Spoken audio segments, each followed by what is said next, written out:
আসসালামু আলাইকুম। আশা করি সবাই ভালো আছেন।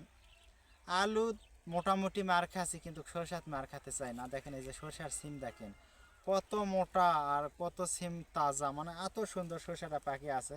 তবে ইনশাআল্লাহ সরষাতে আমরা টাকা পাবো। সবাই আলু উছে, মানে মাঠ ভরা আলু এ সবার কান্দা কাটে, কিন্তু আমি সরষা উছি একটু কম হয়েছি, মানে যারা বাড়িতে লাগে, কিন্তু বাড়িতে এতেও সরষা খাওয়া যাবে না, সম্ভব না। যত সিমও যেরকম আছে সেই রকম সরষাও আছে। সরষার সবই ভালো, কিন্তু আমরা কৃষক বুঝি না, সবাই একটা নেই ঝুঁকি, আরও কিছু আমাদের যে উৎপাদন করতে হবে এই জিনিসটা আমরা মনে ভুলে যাই।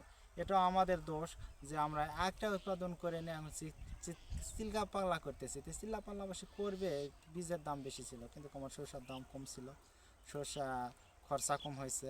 কিন্তু আল্লাহর মতে ইনশাল্লাহ সরষা খুব ভালো হয়েছে, ফলন ভালো পাবো আশা করি। আমি কেন, যারা লাগাছে সরষা তারা সবাই ফলন ভালো পাবে, সুন্দর ফলন পাবে, কোনো খারাপ সরষার ফলন নাই।